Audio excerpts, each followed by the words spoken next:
Hey guys, what's up? IrishEmerald here, coach of your Wexford Wailords, and welcome to our quarter-final team building video for you guys. This week up against MaxRapture, coach of the Tasmanian Toxicroaks. If you guys may recall, we didn't get to battle Max earlier on during the regular season because of scheduling conflicts and life and what have you. So we didn't get to battle him there, but we do get to battle him in the playoffs, and hopefully we can pick up the W now. Playoff time, baby, playoff season. Not more excited than having proper knockout championship draft league battling coming your way. So I'm absolutely excited to be going up again. It's been a while since we've been made, or it's felt like a while since we made playoffs in any league, so good to be back in the conversation with playoffs, and hopefully we can have a bit of a run in playoffs, which will be pretty sweet. Max's team, as you can see above me now, consists of Celesteela, which is the Z captain, Mega Altaria, Arcanine, Conkeldurr, Nidoqueen, Starmie, Roserade, Umbreon, Alolan Dugtrio, and Manectric. So he's got a pretty decent squad there. Celesteela is always going to be annoying to break through, such a bulky Pokemon. Mega Altaria can run in various different roles, so that's going to be a nightmare to prepare for. Conkeldurr is going to be very, very difficult. But the real issue for me is that he's got Nidoqueen, and Nidoqueen's a problem. Nidoqueen's absolute problem for my team, but luckily enough, I have built a Pokemon that could potentially deal with that throughout the matchup. So that's going to be where we're at this week, you guys. And he's got a few weaknesses, and hopefully we can make hopefully we can exploit them and pick up W's with them. Out in front we have Mamoswine. This is the first Pokemon I noticed that we can really do work with, because he's not got much of a problem. He hasn't got much of a Mamoswine problem answer here on his team. Like, I guess Celesteela, but like once Celesteela goes down or Mega Altaria gets Mega Evolved, our Mamoswine just hits hard, just constantly hits hard against Max's team. So that's obviously really good that we're able to get. We have a Pokemon like Mamoswine that's able to put so much offensive pressure on his team. Earthquake, Ice Shard, Knockoff, and Superpower is the moveset. We're rocking out with Max Speed, Jolly, and Max Attack with 4 and Speed F, because we speed tie Mega Altaria, so we definitely want that. And we definitely want to be able to make sure we speed tie there. Earthquake hits everything hard bar Celesteela, so that has to be a no-brainer. Ice Shard actually does a good, huge amount of damage to Mega Altaria, so it was kind of no need for Ice Could Crash when Ice Shard did so much to it, so that's the reason why we're rocking out with Ice Shard.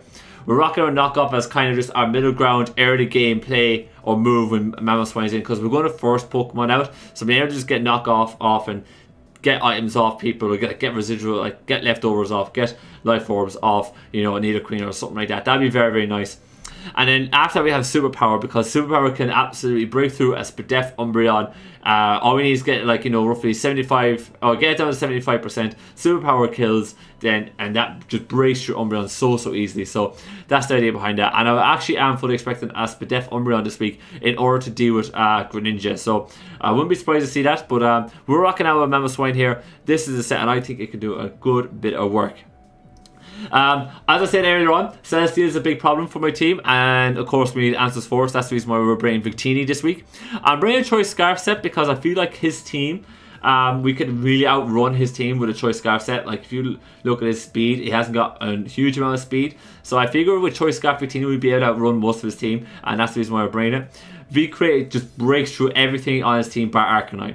So we got to so Arcanine is probably going to be a bulky set this week in answer to the Victini. Otherwise, we are just running over everything. Bull Strike then is for like a middle ground play, when we kind of know, if we kind of have a feeling that he's going to bring in Arcanine, but we have Celesteela within range, so we can go for the Bull Strike and get good, solid chip on Arcanine, but also get potentially big damage on Celesteela if Celesteela is in. So we get that. We get U-turn momentum, and you're going to kind of see this is a big thing on my team, is that having U-turn momentum is going to be huge for my team, and I'm going to be constantly spamming it very, very regularly in order to get momentum.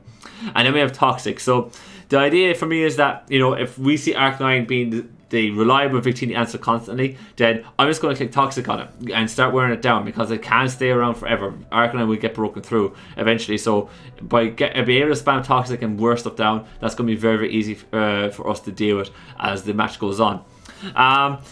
We're rocking out 212 speed in order to outspeed Arcanine with Jolly Nature, 252 attack, and then the rest is put into HP, so we get a little bit more bulk. Next up we have Amoonguss with again a very relatively standard spread here: 252 HP, 172 defense, 76 Speed F.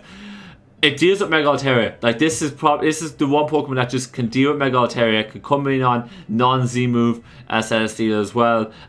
Basically just a great pair for us to be able to come in and out of an awful lot of Pokemon. Can come in on Keller and like, you know, kind of get damage off, and it can kind of can't come on Nidoqueen or Starmie, but come in on Roserade, come in on Umbreon, come in on Dodrio, comes in on Manectric, comes in an awful lot of stuff here and does an awful lot of work. We're rocking out a Sludge Bomb, Spore, Stomp Tantrum, and Clear Smog. Sludge Bomb is our main stab move here to be able to just absolutely smack things. Then we're rocking out with Spore because we can definitely put Pokemon to sleep.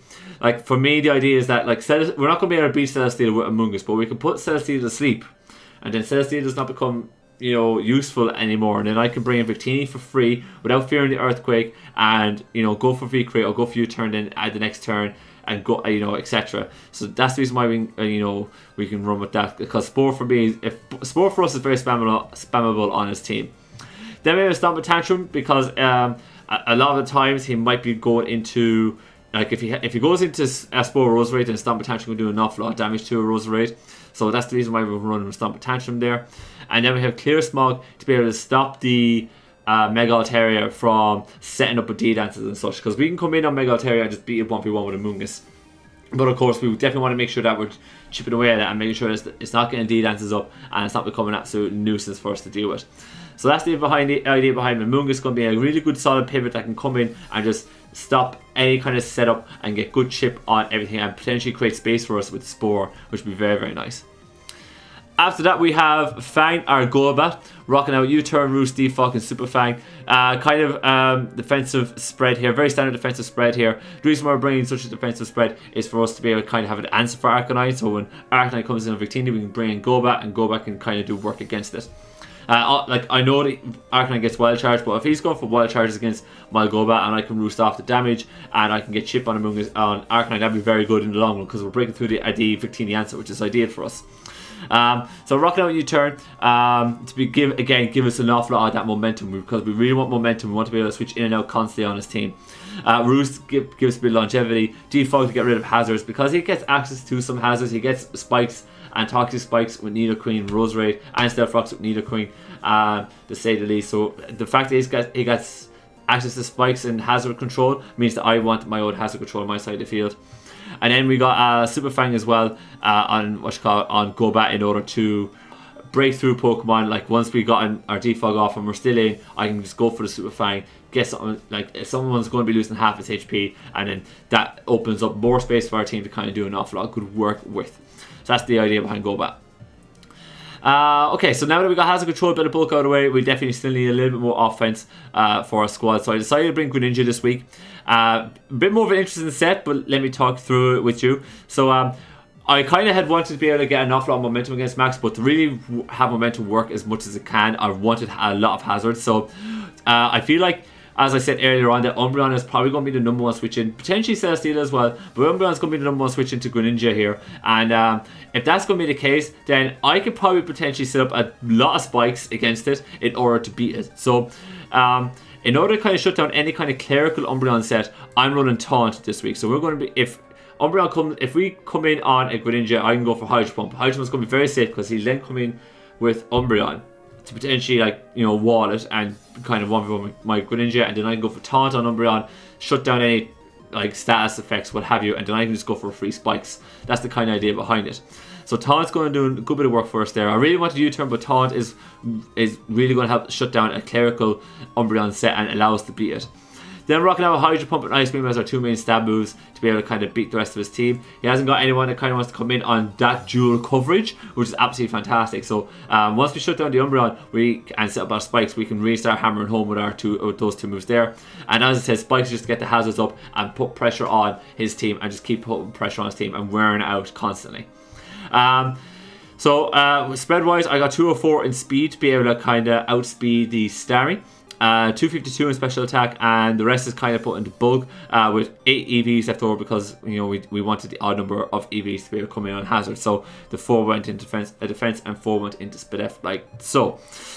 Last but not least, guys, I mentioned that Nidoqueen is a huge problem for my team, and I need an answer for it. And our answer is going to be this Mesprit set. I had like other Pokemon designed for this role when I originally was originally meant to battle Max, but Mesprit makes way more sense for us this week to be able to run with it, which got against Max. So, and that was one of the main reasons why I brought Mesprit, because I noticed holes in our team that could be exploited, but Mesprit patches that very nicely. Rocking out with Psychic, U-Turn, Stealth Rock, and Thunderbolt here, and I love the coverage Mesprit gets, and this works so nicely for us. So Charm's making her debut this week. So Psychic is going to be our main stand move to be able to break through that Roserade potentially if it's becoming a nuisance. Break through Conkeldurr as well if it becomes a nuisance. So that's really good for us. U-Turn for momentum. So I'm actually rocking out with 3 U-Turners here to be able to really keep the momentum going really nicely. Stealth Rock's compound is at the hazard stacking on our on Max's side of the field, so that make it really easy for us to be able to just keep on pressure on him. And Mesprit will be able to find space to set up Stealth Rocks because of the bulk it gets. And then of course Psychic also buffs the Nidoking, I should say that. And then we have Thunderbolt as well, just to make sure that we have another answer for Celesteela, so if Victini goes down, we're not relying on go back to potentially break through it and having to use multiple Pokemon to do it and wear it down. We have Mesprit and just kind of come in, set rocks up, kind of bait it a little bit, go for the Thunderbolt then, start nuking it, and really pose problems for Max's squad. And hopefully Mesprit will do the job like that. But guys, that's going to be our team for the quarterfinal. Hopefully we can pick up the W and make our way into the semi-finals, where Sebi is going to be waiting us, because Sebi got the round 1 bye, being the #1 seed in our conference. So if we can manage to beat Max, we'll be able to play Sebi, and hopefully we can. I'm not looking past Max first. It's going to be a tough road having to go through Max and Sebi to get into the finals. But it is playoffs. The creme of the creme always make playoffs, so it's going to be a tough road anyways. But hopefully we can pick up the win against Max first and have a bit of a playoff push.